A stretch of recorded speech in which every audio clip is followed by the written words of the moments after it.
America के Gary Indiana में एक ऐसा घर बना हुआ है, अगर आप उस घर के आगे से निकल जाएंगे तो आपको पता भी नहीं लगेगा, बिल्कुल एक नॉर्मल सा घर दिखेगा। बट जब कोई आपको पकड़कर उसकी हिस्ट्री बताएगा तो यकीन मानिए आपको उसकी हिस्ट्री के ऊपर विश्वास ही नहीं होगा। आप समझ ही नहीं पाएंगे कि क्या सच में ऐसा भी हो सकता है। बट हाँ, एक चीज आपके सामने और भी है जिसकी हिस्ट्री आपको नहीं पता, उसकी भी बहुत ही ज्यादा बदनाम हिस्ट्री है, और वो है लाइक बटन। आप इसको दबाकर इसको जानने की कोशिश करिएगा, इससे पूछिएगा। इसका पड़ोसी सब्सक्राइब बटन भी इसके बारे में आपको खुलकर बताएगा, तो उसको भी दबा दें। साथ ही कमेंट्स में पिक में लिख दें ताकि आने वाली वीडियो में मैं आप में से किसी को शाउट आउट दे दूं। Let's dive in. नवंबर 2011 में अमेरिका के इंडियाना में रहने वाला एमंस परिवार अपने लिए घर ढूंढ रहा था, बट उनको कोई भी अभी तक ढंग का घर मिला नहीं। तब उन्होंने गैरी शहर के अंदर अपना नया घर ढूंढने की कोशिश करी और लकीली उनको ये घर मिल भी गया। इसके डीलर से उन्होंने बात कर ली और जल्दी ही ये डील पूरी हो चुकी थी और ये पूरा का पूरा एमंस परिवार अब इस घर के अंदर शिफ्ट हो चुका था। असल में इस परिवार के अंदर माँ लटोया एमंस, उसके 3 बच्चे और लटोया एमंस की भी माँ रोजा कैम्पबेल, ये पांचों लोग अब इस घर के अंदर शिफ्ट हो चुके थे और अपनी जिंदगी अब नई तरीके से शुरू करने वाले थे। बट जैसे ही नवंबर 2011 में ये लोग इस घर के अंदर शिफ्ट हुए, शिफ्ट होने के तकरीबन 5 से 6 दिनों बाद ही इन लोगों ने नोटिस किया कि इनके घर के बाहर बहुत सारी मक्खियां झुंड के अंदर मंडरा रही हैं। तो जैसे ही लटोया ने बाहर निकलकर अपने घर को चारों तरफ से देखा, ये मक्खियां इतनी सारी थी कि लटोया 1 मिनट भी बाहर खड़ी नहीं हो पाई। वो तुरंत अपने घर के अंदर आई, उसने दरवाजा बंद किया और अंदर आकर अपनी मां रोजा से बात करने लगी कि इतनी सारी मक्खियां यहां पर क्यों आई हैं। तब रोजा ने कहा कि जरूर आसपास किसी ने कोई छत्ता तोड़ा होगा मक्खियों का, तो हो सकता है वहां से भागकर ये मक्खियां इधर आ गई हो। तो तुम संभल कर थोड़ा सा बाहर जाओ और ढूंढने की कोशिश करो कि मक्खियां कहां से आई हैं। खैर लटोया वापस बाहर गई, बट उसे कहीं भी कोई मक्खी का छत्ता टूटा हुआ दिखाई नहीं दिया और यह भी पता नहीं चल रहा था कि असल में मक्खियां आ किस डायरेक्शन से रही हैं। बट कुछ ही घंटों बाद ये मक्खियां वहां से सारी जा चुकी थी और लटोया और उसकी मां और तीनों बच्चों ने राहत की सांस ली। अब सब कुछ नॉर्मल था। बट ये मक्खियां जाने के सिर्फ 2 दिनों बाद ये सारी की सारी मक्खियां इतनी ज्यादा संख्या में वापस आ चुकी थी कि अब की बार तो इन्होंने पूरे के पूरे घर को बाहर से ढक ही लिया। लिटरली उसकी दीवारें दिखाई नहीं दे रही थी, खिड़कियों के ऊपर सिर्फ मक्खियां ही मक्खियां। इतनी मक्खियों से पूरा का पूरा परिवार बहुत ज्यादा परेशान हो चुका था। और इस मक्खियों वाले इंसिडेंट के बाद से ही इस परिवार के साथ वो सब चीजें होने लगी जो इनके लिए बिल्कुल बिल्कुल नहीं थी और बहुत ज्यादा डराने वाली भी थी। जी हां, ये जो तीनों बच्चे थे जिनकी उम्र 7, 9 और 12 साल की थी, ये तीनों बच्चे अजीब सा ही बिहेव करने लगे थे। जहां पहले बच्चे जिस पुराने घर में रह रहे थे किराए पर, वहां रहते हुए तीनों बच्चे बाहर खेलने भी जाते थे, इनके बहुत सारे दोस्त भी थे। बट इस घर के अंदर शिफ्ट होते ही इन तीनों बच्चों ने घर से बाहर निकलना बंद कर दिया। और ना सिर्फ बाहर निकलना बंद किया, बल्कि वो अपनी मां और अपनी नानी से भी बातें करते हुए कतरा रहे थे। ये तीनों बच्चे अपने आप में ही बातें करते रहते और इनकी जब आवाज निकलती तो लिटरली वो इतनी ज्यादा गहरी होती, इतनी ज्यादा डीप होती कि उसकी मां और नानी को समझ ही नहीं आया कि आखिर ये तीनों बच्चे क्या बोलना चाह रहे हैं, इनको आखिर क्या बीमारी लगी है। शिफ्ट होने के तकरीबन 15 दिनों बाद जब लटोया ने वापस अपनी नौकरी शुरू करी तो घर पर सिर्फ तीनों बच्चे और उसकी नानी यानी कि रोजा कैम्पबेल ही मौजूद थे। और रोजा ने ये चीज नोटिस करनी शुरू करी कि ना सिर्फ तीनों बच्चे आपस में कुछ ना कुछ बातें करते रहते हैं, बल्कि अब तो ये एक दूसरे को उठा उठाकर दीवारों में फेंकने भी लगे हैं। जी हां, रोजा कैम्पबेल जब अपने घर के लिविंग रूम में बैठकर आराम से टीवी देख रही थी, तब उसने अंदर बने हुए बेडरूम से खटपट खटपट की आवाजें सुनाई दी। तो जैसे ही वो वहां से उठकर अपने बेडरूम में गई, उसने दरवाजा खोला। अंदर तीनों बच्चे एक दूसरे के साथ इतने गंदे तरीके से लड़ रहे थे, कोई उसको उठाकर फेंक रहा है, कोई उसको उठाकर फेंक रहा है। यहां रोजा को समझ नहीं आया कि आखिर इन तीनों के अंदर किस बात की लड़ाई है, ये क्यों ऐसा कर रहे हैं। जिसके बाद रोजा ने 2 बच्चों को तो अपने पास बुला लिया, उनकी लड़ाई वहीं पर रुकवा कर एक बच्चे को उसी कमरे में रहने दिया। लेकिन जैसे ही रोजा अपने साथ दोनों बच्चों को बाहर लेकर आई, अंदर जो बीच वाला लड़का मौजूद था जिसकी उम्र तकरीबन 9 साल की थी, वो लड़का अभी भी कमरे के अंदर ही मौजूद था। बट इन दोनों बच्चों को बाहर लाने के बाद भी उस कमरे से लगातार खटपट खटपट की आवाजें आई जा रही थी। तो जैसे ही रोजा वापस उठकर उस कमरे के अंदर गई, उसने दरवाजा खोला, अंदर झांक कर देखा तो लिटरली वो बच्चा अपने आप हवा में उड़ उड़कर कभी इस दीवार से जाकर टकरा रहा है, कभी उस दीवार से जाकर टकरा रहा है। ये चीज देखते ही रोजा के होश उड़ गए। उसको समझ नहीं आया कि आखिर क्या सच में ये चीज पॉसिबल है, ये आखिर कैसे हो सकता है। तब उसने जाकर अपने उसी बच्चे से बात करने की कोशिश करी कि क्या तुम नॉर्मल हो, जो तुम कर रहे हो क्या तुम्हें पता भी है, क्या तुम इसको होश में कर रहे हो। बट उस बच्चे ने अपनी नानी को उस टाइम पर बहुत ही गहरी आवाज में रिप्लाई किया कि नहीं, मैं एक आम इंसान नहीं हूं, मैं कुछ और ही हूं। जैसे ये चीज रोजा ने सुनी, रोजा तुरंत वहां से भागकर लैंडलाइन के पास गई। लैंडलाइन से अपनी बेटी यानी कि लटोया को फोन किया और बताया कि ऐसे ऐसे सब कुछ घर में चल रहा है। लटोया तुरंत अपनी नौकरी से भागकर अपने घर पर आई, वहां जाकर अपने बच्चों को संभाला और पूछने लगी कि आखिर उनके साथ क्या चल रहा है। बट जैसे ही लटोया उनसे बात कर रही थी तो उसको वहां पर सब कुछ नॉर्मल लगा। बट ये जो इंसिडेंट अभी इन तीनों बच्चों के साथ हुआ था, आने वाले दिनों में ये इंसिडेंट इतना ज्यादा फ्रीक्वेंट होने लगा कि ना सिर्फ बच्चों को चोटें लग रही थी बल्कि वो अपना पूरा हाव भाव ही बदल चुके थे। उन्होंने ना सिर्फ पढ़ाई छोड़ी बल्कि घर के अंदर खाना पीना भी लगभग छोड़ ही दिया। वो जस्ट अपने आप में ही मग्न रहने लगे। ये चीज देखते ही ऑब्वियसली माँ और नानी दोनों को ही बहुत ज्यादा टेंशन होने लगी। उन्होंने आस पड़ोसियों से बात करनी शुरू करी कि उनके घर के अंदर ये सब कुछ हो रहा है, तीनों बच्चे बिल्कुल भी नॉर्मल फील नहीं कर रहे, वो अजीब ही बिहेव कर रहे हैं। तो जैसे ये चीज पड़ोसियों ने सुनी, पड़ोसियों ने बजाय उनकी मदद करने के, अमेरिका के अंदर चाइल्ड प्रोटेक्टिव सर्विसेज का डिपार्टमेंट होता है जो स्पेशली बच्चों के लिए ही बनाया गया है। अगर किसी बच्चे को कोई दिक्कत है किसी घर में रहते हुए तो लोग उसकी कंप्लेंट यहाँ इस डिपार्टमेंट में दर्ज करवा सकते हैं और ये डिपार्टमेंट वाले उस घर में जाएंगे, बच्चे की देखरेख करेंगे और उसकी लगातार टाइम टू टाइम रिपोर्ट लेते रहेंगे। तो जैसे ही आस पड़ोसियों ने चाइल्ड प्रोटेक्टिव सर्विसेज के अंदर ये कंप्लेंट दर्ज करवाई तो वहां से एक अधिकारी वेलरी वॉशिंगटन नाम की महिला अपनी टीम के साथ एक गाड़ी लेकर इस घर में पहुंची। अंदर जाकर उन्होंने देखरेख करी कि आखिर इस घर के अंदर चल क्या रहा है। तीनों बच्चों से बात करी बट उस टाइम पर तीनों बच्चे उसको नॉर्मल नहीं लगे क्योंकि तीनों बच्चों के शरीर पर चोटों के निशान थे और यहां उनको साफ लग रहा था कि उसकी मां यानी कि लटोया और उनकी नानी इन तीनों बच्चों के ऊपर जरूर अत्याचार कर रहे हैं, इनके साथ मार पिटाई कर रहे हैं, इनको खाना पीना भी नहीं दे रहे। ये बात वेलरी ने तीनों बच्चों से भी पूछने की कोशिश करी बट तीनों बच्चों ने कुछ भी बताने से मना कर दिया। तो ऑब्वियसली यहां वो बहुत ज्यादा डरे हुए थे, ऐसा वेलरी को लग रहा था। वेलरी ने तीनों बच्चों को अपनी कस्टडी में लिया और तीनों बच्चों को सीधा वहीं के एक पास ही के हॉस्पिटल में लेकर पहुंची। इसके तकरीबन 8 दिनों बाद चाइल्ड प्रोटेक्टिव सर्विसेज ने वहां की लोकल पुलिस को भी ये बताया कि ऐसे ऐसे इस घर के अंदर दिक्कत चल रही है और इन तीनों बच्चों के साथ पता नहीं अजीब सा ही कुछ हो रहा है। तो पुलिस डिपार्टमेंट के वहीं के एक अधिकारी जिनका नाम लेफ्टिनेंट गुरुस्का था, तो जैसे ही वो लोग इस घर पर पहुंचे, गुरुस्का ने दरवाजा खटखटाया, सामने से लटोया ने दरवाजा खोला। गुरुस्का अपनी टीम को लेकर अंदर गए और अंदर जाकर बात करने लगे। असल में उस टाइम पर इस घर के अंदर ना सिर्फ लटोया बल्कि लटोया की माँ रोजा, लटोया के 2 बच्चे अमांटे और एंड्रयू जिनकी उम्र 7 और 9 साल की थी, ये सारे के सारे लोग मौजूद थे। इसके अलावा वहां पर वेलरी वॉशिंगटन भी खड़ी थी और ये सब कुछ जानने की कोशिश कर रही थी कि जो हो रहा है क्या वो नॉर्मल है या फिर यहां पर कुछ और ही बीमारी है। तब उस टाइम पर गुरुस्का ने वेलरी से पूछने की कोशिश करी कि मैडम आप यहां पर अभी तक हैं, मुझे तो लगा आप वापस अपने ऑफिस चली गई होंगी। बट उस टाइम पर वेलरी गुरुस्का को लेकर साइड में आई और उनको बताने की कोशिश करने लगी कि आखिर इस घर के अंदर 8 दिनों पहले क्या हुआ और उसी दिन जब वो हॉस्पिटल में बच्चों को लेकर गए तब वहां पर हॉस्पिटल में क्या हुआ। तो 8 दिनों पहले जैसे ये सारे के सारे लोग यानी कि वेलरी वॉशिंगटन और पूरा लटोया का परिवार, ये सारे लोग जब हॉस्पिटल पहुंचे वहां पर इन सभी को एक साइकोलॉजिस्ट के कमरे में ले जाया गया और वेलरी और रोजा कैम्पबेल, उसके साथ ही लटोया एमंस भी और दोनों तीनों बच्चे भी उसी रूम में बैठे हुए थे। तो जैसे ही वेलरी ने उस डॉक्टर से बात करनी शुरू करी, उसी टाइम पर इस घर का सबसे छोटा बच्चा यानी कि अमांटे वो एकदम से खड़ा हुआ और सामने अपनी नानी की तरफ भागने लगा। बट जैसे ही उसकी नानी यानी कि रोजा ने पीछे मुड़कर देखा कि उसकी तरफ अमांटे इस तरफ से भागा आ रहा है, तब वो एकदम से खड़ी हुई और उसकी तरफ जाने लगी। वेलरी ये देखकर बहुत ज्यादा हैरान कि उसकी नानी उसकी तरफ क्यों भाग रही है, बच्चा उसके पास आ रहा है, आने दो। बट यहां पर उसकी नानी को पता था कि ये काम वो पहले भी कर चुका है और इसकी नानी को ये सब देखने की आदत है और उसको पता है कि ये सब चीजें कैसे कंट्रोल करनी है। तो जैसे ही रोजा उठी, अपनी चेयर से उठकर सीधा अमांटे की तरफ भागी, अमांटे उसकी तरफ भागता हुआ आ रहा था। तब यहां पर वेलरी ने गौर से उस बच्चे की तरफ देखा, उसकी आंखें पूरी की पूरी व्हाइट होकर पीछे की तरफ जा चुकी थी, थोड़ी सी ही खुली हुई थी लेकिन जो भी दिख रहा था सब कुछ व्हाइट दिख रहा था। वो दोनों हाथ आगे करके अपनी नानी की तरफ भागने लगा। नानी उसके पास पहुंची, उसके दोनों हाथों को पकड़ा और जोर जोर से चिल्लाने लगी, यू आर नॉट यू, मतलब कि तुम जो हो वो तुम नहीं हो। लिटरली यहां पर वो बच्चा अपने बहुत ही डीप वॉइस में बार बार ऐसे ऐसे कर रहा था, बहुत ही अजीब अजीब आवाजें निकाल रहा था। ये चीज जैसे ही वेलरी ने देखी, वेलरी और साइकोलॉजिस्ट दोनों अपनी चेयर से खड़े हुए और देखने लगे कि आखिर ये चीज क्या हो रही है, यहां पर ये बच्चा अब क्या कर रहा है और इसकी नानी उसको कैसे कंट्रोल कर रही है। यहां पर रोजा ने अमांटे को बहुत जोर जोर से चिल्लाना शुरू कर दिया कि नहीं, तुम वो नहीं हो जो तुम दिखाई दे रहे हो, तुम कुछ और हो। बट इस बच्चे ने बहुत जोर लगाकर अपनी नानी को धकेलना शुरू किया। अब बच्चा है, ज्यादा जोर नहीं लगा पाया तो उसकी नानी ने उसको पीछे की तरफ धकेलना शुरू किया और पीछे चलते चलते कमरे में दीवार आ चुकी थी।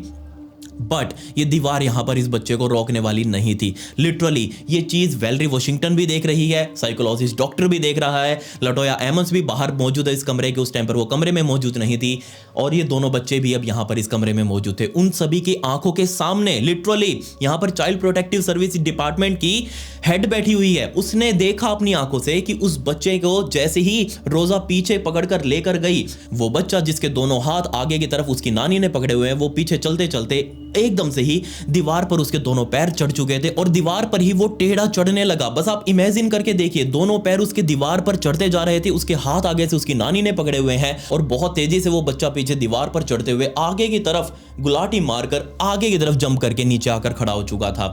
जैसे ये चीज वैलेरी ने देखी, उस साइकोलॉजिस्ट डॉक्टर ने देखी, उनको समझ नहीं आया कि आखिर ये बच्चा कर क्या सकता है, यहां पर ग्रेविटी कहां चली गई, इस बच्चे ने जो काम किया वो भी कैसे किया। तुरंत ही साइकोलॉजिस्ट डॉक्टर उस कमरे से बाहर निकलकर अपने सीनियर डॉक्टर के पास गई, उस डॉक्टर को बुलाकर इस कमरे में लेकर आई और उस डॉक्टर को बताया कि अभी अभी इस बच्चे ने क्या किया। अब इतने लोग बोल रहे थे तो डॉक्टर ने उस बात को सच माना।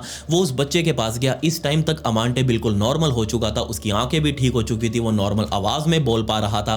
तो जैसे ही उस डॉक्टर ने उस बच्चे से पूछने की कोशिश करी कि क्या हुआ था तुम्हारे साथ और जो तुमने किया क्या वो तुम दोबारा कर सकते हो, बट अमांटे ने साफ मना कर दिया कि नहीं बाबूजी, मुझे तो कुछ भी समझ नहीं आ रहा कि मैंने क्या किया है और आप किस तरीके की बातें कर रहे हैं। ये सारी चीजें 8 दिनों बाद अब वैलेरी वॉशिंगटन वहां पर उस घर में खड़े हुए लेफ्टिनेंट गुरुस्का को बता रही थी कि ये सब कुछ 8 दिनों पहले उस हॉस्पिटल में हुआ और उसी की जांच मैं लगातार करती आ रही हूं और 8 दिनों बाद अब तुम यहां पर आए हो और तुम देखो अब तुम अपनी जांच किस तरीके से शुरू करोगे। तो जैसे ही ये चीज लेफ्टिनेंट गुरुस्का ने सुनी, लेफ्टिनेंट गुरुस्का ने अपने तुरंत ही हेड ऑफिस में फोन किया और वहां से 2 और पुलिस वाले जो इस तरीके की चीजों में इंटरेस्टेड थे, मुझे नहीं पता ये चीज वहां उन रिपोर्ट में लिखी हुई है, लिटरली जो मैंने आपको अभी तक बताया है ये पर्टिकुलरली पुलिस की एक रिपोर्ट में लिखा हुआ है। उस रिपोर्ट का भी लिंक मैं आपको नीचे डिस्क्रिप्शन में दे दूंगा, आप जाकर उसको पढ़ सकते हैं। तो उस टाइम पर गुरुस्का के पास 2 और पुलिस वाले चार्ल्स और ऑस्टिन, ये लोग भी इस घर में पहुंच चुके थे और वो उन्होंने जाकर गुरुस्का से बात करी कि हाँ जी बाबूजी बताइए क्या हुआ है, क्या बीमारी है। तब इन तीनों पुलिस वालों ने डिसाइड किया कि हमें इस घर की जांच करनी पड़ेगी और हम देखना चाहते हैं कि आखिर इस घर के अंदर क्या बीमारी है,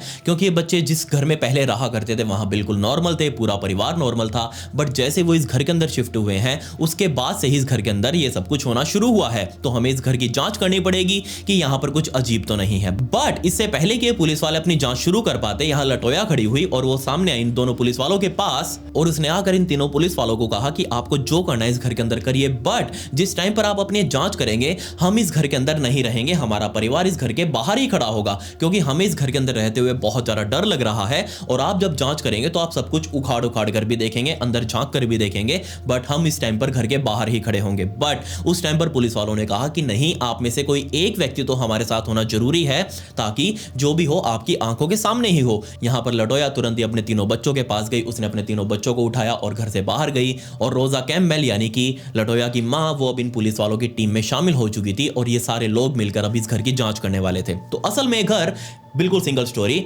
एक ग्राउंड फ्लोर पर ही बना हुआ था और जैसे ही अंदर आप एंटर करेंगे तो बीच में लिविंग हॉल, सामने 2-3 कमरे, इस साइड किचन, इस साइड बाथरूम वगैरह सब कुछ बने हुए हैं और साथ ही नीचे की तरफ सीढ़ियां बनी हुई हैं जो सीधा बेसमेंट में जाती हैं। गुरुस्का ने कहा अपनी टीम को कि जब हम इस घर की जांच करेंगे तो हम इसकी वीडियो और ऑडियो रिकॉर्डिंग अलग अलग से करेंगे ताकि जब भी हम इस केस की चार्जशीट दायर करेंगे या फिर जब भी हम इसको कोर्ट में दिखाएंगे तो उसके सबूत हमारे पास हो। तो गुरुस्का ने ऑडियो रिकॉर्डर और अपना वीडियो रिकॉर्डर अपनी जैकेट पे लगा हुआ वो ऑन किया और इस घर की जांच करने लगे। सबसे पहले वो कमरों में जा जाकर देखने लगे, कमरे बिल्कुल नॉर्मल। उन्होंने किचन को देखा, किचन बिल्कुल नॉर्मल। घर के बाथरूम में गए, घर के बाथरूम बिल्कुल नॉर्मल। तब उन्होंने नीचे जाने वाली सीढ़ियों को देखा जो सीधा बेसमेंट में जा रही थी। नीचे बहुत ज्यादा अंधेरा, उन्होंने ऊपर से लाइट ऑन करी। अब सारे लोग मिलकर एक एक करके इस बेसमेंट की सीढ़ियां नीचे उतरते जा रहे थे। तो जैसे ही सारे लोग नीचे उतरकर पहुंचे, उन्होंने नोटिस करना शुरू किया कि घर की बेसमेंट तो बहुत ज्यादा धूल भरी हुई है, इसके अंदर बहुत ज्यादा मिट्टी है, काफी दिनों से इसको साफ नहीं किया गया। गुरुस्का ने रोजा से पूछा जो कि उनके साथ ही थी कि क्या आपने कभी इस बेसमेंट की साफ सफाई नहीं करी। तो रोजा ने कहा कि हमारा कभी काम ही नहीं पड़ा इस बेसमेंट में आने का, तो हम इसको साफ ही क्यों करें, जब काम पड़ेगा तब जरूर साफ करेंगे। बट इस टाइम पर वैलेरी जो कि पूरे बेसमेंट का अपनी आंखों से निरीक्षण कर रही थी, उसने नोटिस किया कि इस बेसमेंट की दीवारों के पास बहुत सारी कैंडल्स पड़ी हुई हैं, बहुत सारी मोमबत्ती पड़ी हुई हैं और वो सारी जलकर बिल्कुल नीचे तक आ चुकी हैं, बिल्कुल थोड़ा थोड़ा ही मोम उनमें बचा हुआ है। इसके अलावा जैसे ही वैलेरी वो चलकर आगे उन मोमबत्तियों के पास गई, उसने उन मोमबत्तियों को उठाकर नीचे थोड़ा झाड़ा, क्योंकि वहां नीचे फ्लोर पर बहुत सारी मिट्टी पड़ी हुई थी। उस मिट्टी को हटाकर देखा तो नीचे एक बहुत ही अजीब से साइंस बने हुए थे और ऐसा लग रहा था जैसे इन मोमबत्तियों को इन साइंस के ऊपर ही रखा गया है। वैलेरी ने तुरंत ही गुरुस्का को अपने पास बुलाया, उसकी फोटोज वगैरह क्लिक करवाई। अब वैलेरी दोबारा से खड़ी होकर इधर उधर देखने लगी। उसने एक बहुत ही अजीब सी चीज नोटिस करी और वो ये कि इस पूरे की पूरी बेसमेंट का फ्लोर कंक्रीट कंक्रीट का बना हुआ था, लेकिन जो सीढ़ियां थी उसके नीचे का जो फ्लोर था, यानी कि सीढ़ियां ऐसे नीचे उतरती हुई आ रही थी, उसके नीचे का फ्लोर वो कंक्रीट का नहीं था, लिटरली वहां से कंक्रीट उखाड़ा गया था। ये चीज वेलेरी को बहुत ज्यादा अजीब लगी। वेलेरी ने वहां पर अपनी टॉर्च चलाकर देखी, अच्छे से देखने की कोशिश करी, बट उसको वहां भी कुछ अजीब दिखाई नहीं दिया। यहां पर वेलेरी ने कहा कि तुरंत इसकी भी फोटोज वगैरह क्लिक कर लो और तुरंत यहां से बाहर चलते हैं, मुझे यहां पर बहुत ही अजीब सा लग रहा है। तो जैसे ही ये लोग सारे वापस सीढ़ियां चढ़कर मेन फ्लोर पर आए, वहां पर खड़े होकर बात करने लगे कि क्या गुरुस्का तुमने फोटोज क्लिक कर ली अंदर की? गुरुस्का ने कहा हाँ मैंने फोटो क्लिक कर लिया, कोई दिक्कत नहीं है। उस टाइम पर रोजा ने इस पूरी टीम को बताया कि जब भी हम अपने कमरों में सोते हैं तो हमें मेनली बेसमेंट से ही आवाजें आती हैं, बहुत ही अजीब अजीब। हमें लिटरली ऐसा लगता है कि कोई है बेसमेंट के अंदर और वो बार बार सीढ़ियां चढ़कर ऊपर आता है, बट वो दरवाजा नहीं खोलता, दरवाजे के पास ही खड़ा रहता है। दरवाजे के पास खड़े रहकर उसकी सांस लेने की भी आवाजें आती हैं और काफी काफी घंटों तक वो चीज उसी दरवाजे के पास खड़ी रहती है, बट वो दरवाजा नहीं खोलती।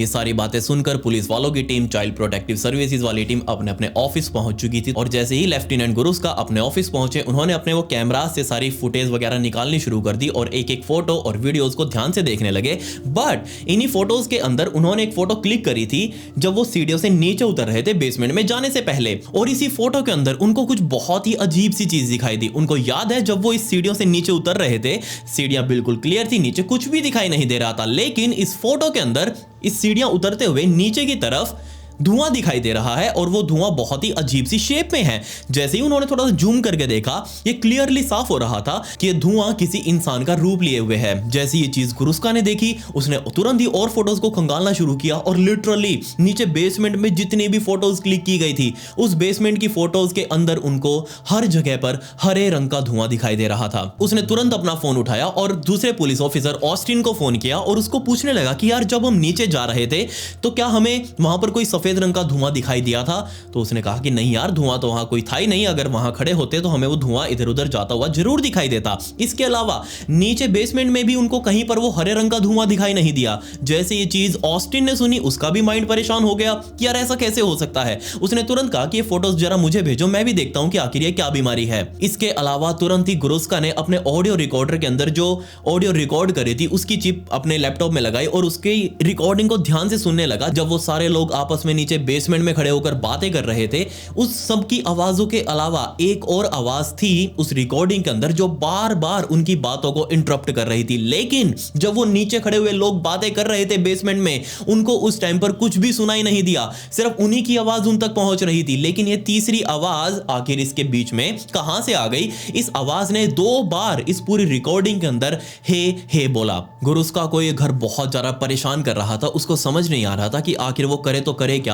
उसने आस पड़ोसियों से भी इस घर के बारे में जानने की कोशिश करी कि आखिर ये क्या बीमारी है, इस घर के अंदर ये इतना अजीब सापन क्यों है। तब यहां पड़ोसियों ने बताया कि जब आप आए थे उससे तकरीबन 10 से 12 दिन पहले यहां पर फादर मैजिनल भी आए थे, जो कि पास ही के लोकल चर्च के प्रीस्ट हैं, वहां के फादर हैं, और वो भी यहां पर आए थे। उन्होंने भी इस घर के अंदर अपना कुछ फील किया था और वो भी बाहर जाते जाते इन लोगों को बता कर गए थे कि यहाँ कुछ तो अजीब है। तब यहाँ जैसे गुरुस्का को ये चीज पता लगी, वो तुरंत ही अपनी गाड़ी उठाकर चाँव चाँव करते हुए सीधा उस चर्च में पहुंचे। वहां जाकर अंदर फादर मैजिनल से बात करी, उनसे पूछा कि जनाब आप भी इस घर के अंदर गए थे तो आपने अंदर क्या देखा? तो फादर मैजिनल ने बताया कि इस घर की मालकिन यानी कि लटोया एमंस वो मेरे पास आई थी, उसने बताया था कि उसके घर के अंदर ये अजीब अजीब चीजें हो रही हैं।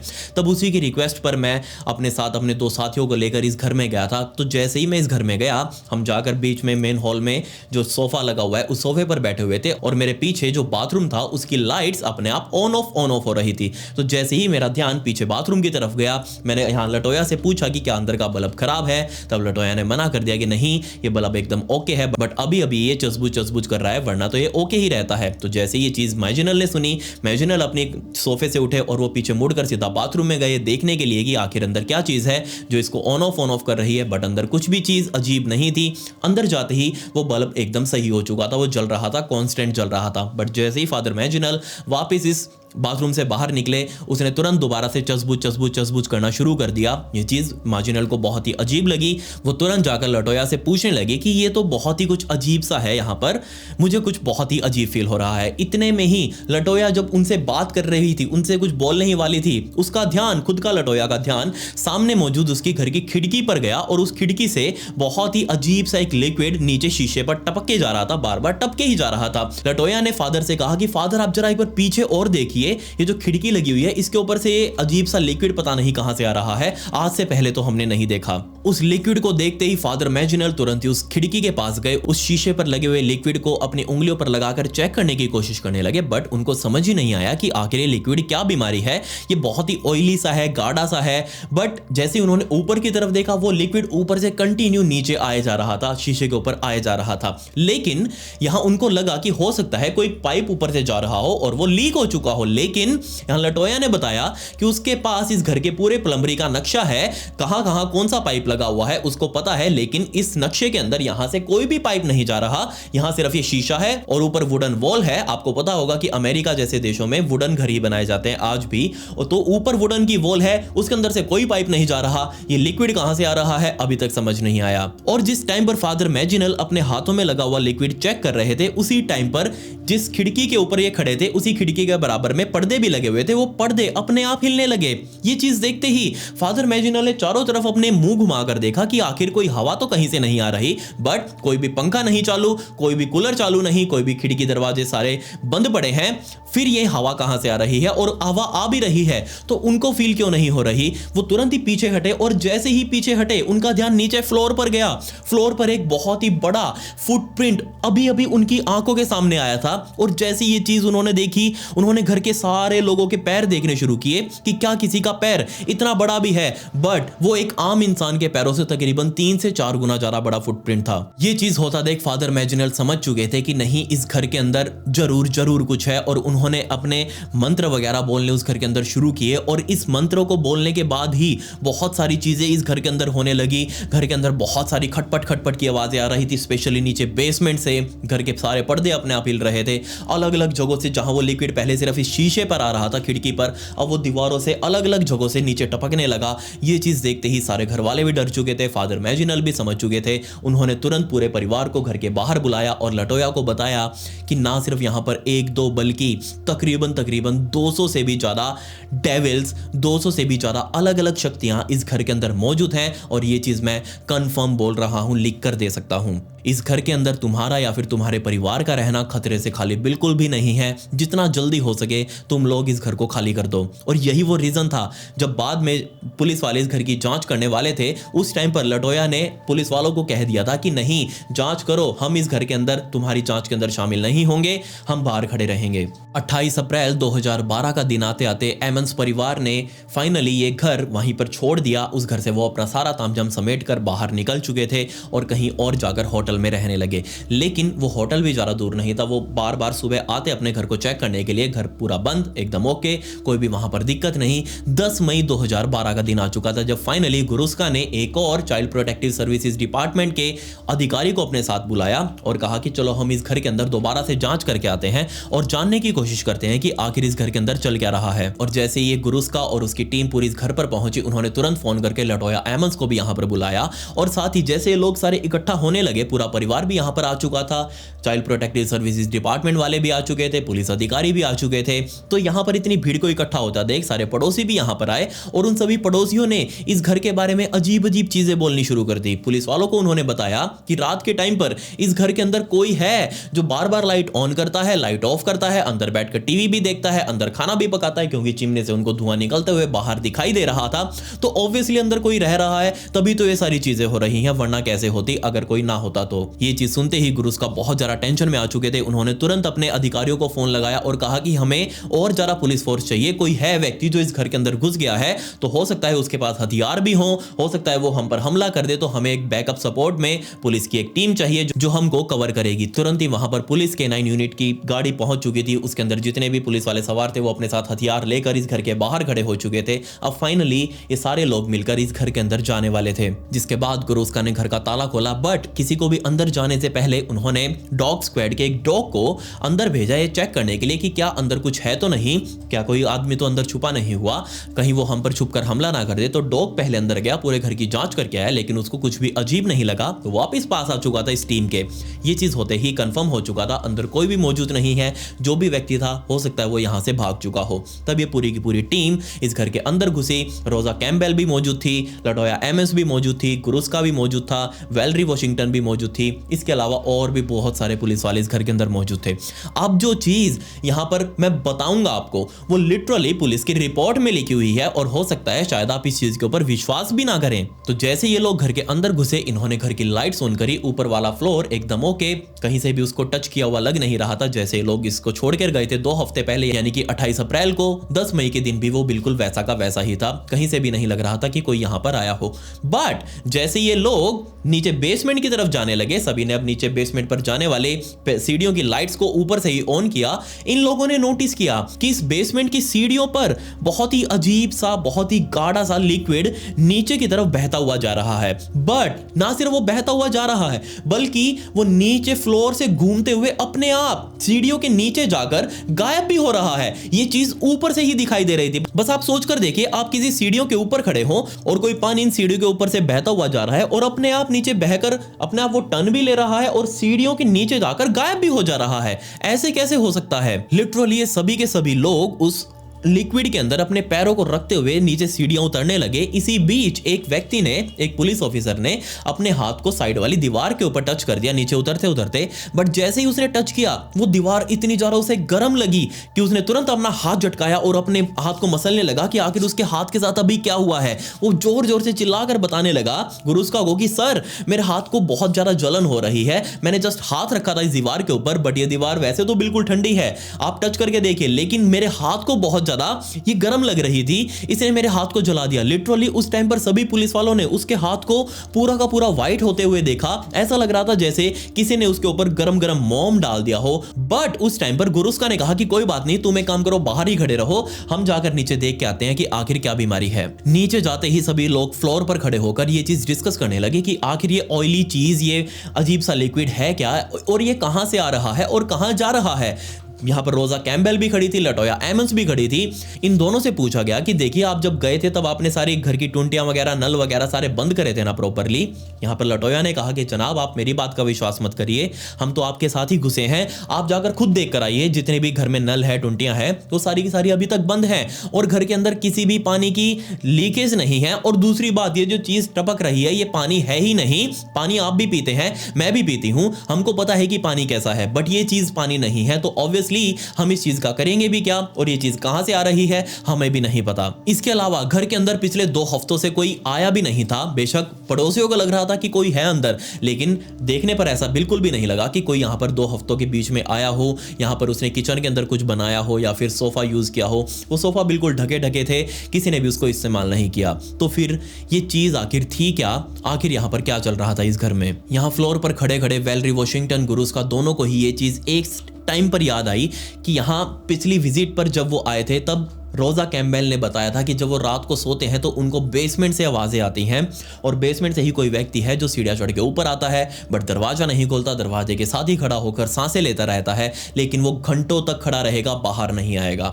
तो ये लोग ये चीज समझ चुके थे कि जो भी कुछ है वो इस बेसमेंट के अंदर ही है, उनको देखना पड़ेगा। तब यहाँ वेलरी और गुरुस्का दोनों ने ही उस ऑयली सी चीज को नीचे आते हुए और सीढ़ियों के नीचे, जैसे कि ये सीढ़ियां हैं और उसके नीचे जो मैंने आपको बताया था वो फ्लोर कंक्रीट वाला, जहां पर कंक्रीट मौजूद ही नहीं था, वहां सिर्फ मिट्टी ही मिट्टी थी, उस मिट्टी वाले इलाके में इस लिक्विड को जाते हुए देखा। ये चीज देखते ही ये सारे लोग समझ चुके थे कि जो भी कुछ है इस बेसमेंट में भी नहीं है, बेसमेंट भी बिल्कुल नॉर्मल है, इन सीढ़ियों के नीचे ही है जहां से कंक्रीट हटाया गया है। ये चीज सभी लोग वहां खड़े होकर डिस्कस करने लगे। तब यहाँ फादर मैजिनल ने गुरुस्का और उसकी पूरी टीम को बताया कि देखिए, अगर कुछ भी यहाँ पर है, अजीब है, कुछ भी पैरानॉर्मल है इस घर के अंदर, तो ऑब्वियसली हमें इन सीढ़ियों के नीचे जरूर कुछ ना कुछ इस घर से जुड़े हुए लोगों की चीजें मिलेंगी। अगर यहां पर कुछ भी पैरानॉर्मल है तो ये चीज सुनते ही गुरुस्का ने कहा कि ठीक है जनाब, हम आपकी बात को भी वेरीफाई कर लेते हैं, हम एक बार इन सीढ़ियों के नीचे बनी हुई मिट्टी को हटाकर देखते हैं कि क्या पता हमें यहाँ पर कुछ मिल जाए। ये चीज सुनते ही गुरुस्का तुरंत आगे बढ़ा। सारी टीम अभी उस घेरा बनाकर उस गुरुस्का को देख रही है।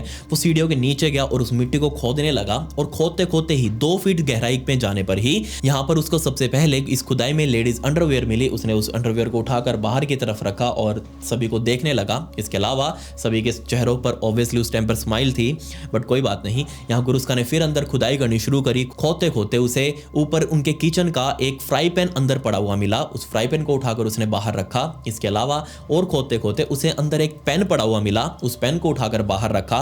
और भी नीचे जब उसने खुदाई करी, वो मिट्टी बिल्कुल थोथ में थी। ऐसा बिल्कुल नहीं लग रहा था जैसे उस मिट्टी को दबाया गया हो या फिर वो मिट्टी बहुत टाइम से यहाँ पर पड़ी हो। अगर कहीं पर मिट्टी पड़ी होती है ऐसे बहुत टाइम से तो वो पत्थर बन जाती है, बहुत ज्यादा हार्ड हो जाती है। बट ये तो हाथों से भी खोदी जा रही थी। ऐसा लग रहा था जैसे किसी ने हाल ही में इस मिट्टी को यहाँ पर डाला हो। खैर, उसको और खुदाई करते करते यहाँ से बहुत सारा कूड़ा कचरा भी मिला। कुछ बहुत सारे अजीब अजीब पेपर्स भी मिले। उन पेपर्स के ऊपर बहुत ही अजीब सी ड्राइंग्स बनाई गई थी। कुछ भी समझ नहीं आ रहा था कि आखिर वो पेपर्स क्या है। ये चीज देखते ही सभी लोग एक बात के लिए तो क्लियर हो चुके थे कि कोई है व्यक्ति जो इस बेसमेंट में रह रहा है इस परिवार के साथ। वो बेसमेंट में नीचे रहता है। जब सारे लोग सो जाते हैं तब वो ऊपर जाता है। ऊपर खड़ा होकर वेट करता है कि कोई भी जाग ना रहा हो। जब जैसे ही सारे लोग सो जाते हैं वो जरूर ऊपर से चीज़ों को उठाकर नीचे बेसमेंट में लेकर आता है और यहाँ पर दबाकर कहीं गायब हो जाता है। बट कोई क्यों ऐसा करेगा और वो व्यक्ति है कौन? खैर, ये सारी चीजें अपने साथ लेकर गुरुस्का ने वापस उस मिट्टी को अंदर डाला और सारे लोग वापस इस बेसमेंट से ऊपर चढ़ चुके थे। ऊपर चढ़ते वो घर से बाहर आए। रोजा जो थी सबसे पीछे थी इसमें। रोजा ने अपनी बेटी को हाथ लगाकर रोका और कहा कि देखो, इस खिड़की के ऊपर अभी भी वही लिक्विड है जो फादर मैजिनल ने 28 अप्रैल से पहले देखा था। वो लिक्विड आज भी यहाँ पर मौजूद है। गुरुस्का ने रोजा को ये बात करते हुए सुन लिया लटोया के साथ। तो गुरुस्का वहां पर आया और पूछने लगा कि आपको क्या इस लिक्विड के बारे में पता है? रोजा ने साफ मना कर दिया कि नहीं, मुझे नहीं पता। तब गुरुस्का ने उस लिक्विड को उस शीशे से साफ कर दिया, प्रॉपरली साफ कर दिया। अब वहां से वो लिक्विड ऊपर तो था, नीचे इस शीशे के ऊपर नहीं था। तो ये सारे लोग वापस इस घर से बाहर निकले और 25 मिनटों तक बाहर खड़े रहे इस इंतजार में कि क्या ये लिक्विड वापस आता है। और 25 मिनटों बाद जैसे ये लोग वापस इस घर के अंदर गए ये देखने के लिए कि क्या ये लिक्विड वापस आया, तो लिटरली वो सारी की सारी खिड़की वापस उसी ऑयली सब्सटेंस से भर चुकी थी। फादर मैजिनल ने एट द एंड पूरी टीम को यही समझाया कि तुम लोग मानो या ना मानो, लेकिन ये पूरा का पूरा घर डेमोनिक शक्तियों से पोजेस्ड है। इस घर के अंदर रहना बिल्कुल भी खतरों से खाली नहीं है। कम से कम 200 या फिर इससे भी ज्यादा शक्तियां इस घर के अंदर रहती हैं और उन सभी का वास है। इस घर का वो ठिकाना है। जाते जाते सभी पुलिस वालों ने इस घर की और भी फोटोज क्लिक करी और इन्हीं में से वही पुलिस ऑफिसर चार्ल्स ऑस्टिन भी मौजूद थे। उन्हीं ऑफिसर्स ने जब बाद में अपनी फोटोज को दोबारा गहराई से देखा इस घर की जांच के लिए, तब उनको अपनी फोटो के अंदर लिटरली बहुत बहुत डरावना कुछ दिखाई दिया। जिस खिड़की से वो लिक्विड अंदर की साइड टपक रहा था, वो बहते ही जा रहा था, उसी खिड़की पर उनको एक शैडोई फिगर खड़ी हुई दिखाई दी। जरा वो फोटो आप भी देख लीजिए। ये फोटो ऑफिशियली रूप से पुलिस रिपोर्ट के साथ अटैच की गई। अब आप सोच ही सकते हैं कि जहां पुलिस भी इन्वॉल्व हो, उनको भी ये चीज माननी पड़े, तो आप कहीं ना कहीं इस चीज़ को वेरीफाई कर सकते हैं। अगर आपको इस घर के बारे में और जानना है तो इस घर के ऊपर बहुत सारी मूवीज़, डॉक्यूमेंट्रीज बनी हुई हैं। आप उसको जाकर जरूर देखिएगा, आपको बहुत पसंद आएगी। बहुत ज़्यादा डरावनी है। तो सारे एक्सपीरियंस मैंने आपको बताए। खैर, सन 2016 तक इस घर को सेल के लिए रखा गया, लेकिन इसको खरीदने वाला कोई भी नहीं था। जिसके बाद सन 2016 में एक और बायर ने इस घर को खरीदा और उसने खरीदते ही इस घर को पहले तुड़वाया और दोबारा बनवाया। और जब दोबारा बनवाया बिल्कुल उसी शेप में बनवाया, उसी तरीके का बनवाया, ताकि इसकी हिस्ट्री तो मिट जाए बट इसका नाम ना मिटे, इसकी पहचान ना मिटे। आज भी ये घर यहीं पर खड़ा है बिल्कुल उसी शेप में, बट आज भी लोग इस घर के अंदर जाने से डरते हैं। तो आप मुझे बताइए कि आपको इस घर के बारे में क्या कहना है। मैं आपके कमेंट्स का वेट करूंगा। अगर आपको इससे रिलेटेड और भी फोटोज़ और वीडियोस चाहिए हो तो मैं मेरे इंस्टाग्राम के ब्रॉडकास्ट चैनल में डाल दूंगा। ये मेरी इंस्टाग्राम आईडी है, इसका लिंक आपको डिस्क्रिप्शन में भी मिल जाएगा। यहाँ पर जाकर आप मुझे फॉलो कर लीजिए, ब्रॉडकास्ट चैनल को ज्वाइन कर लीजिए। वहाँ पर आपको अपने आप ही फोटोज़ और वीडियोज़ मिल जाया करेंगी। खैर, पिछली वीडियो का शाउट आउट शुभौत को and comment pick me to get a shout out in next video. मिलते हैं अगली वीडियो में। ये वीडियो देखने के लिए धन्यवाद।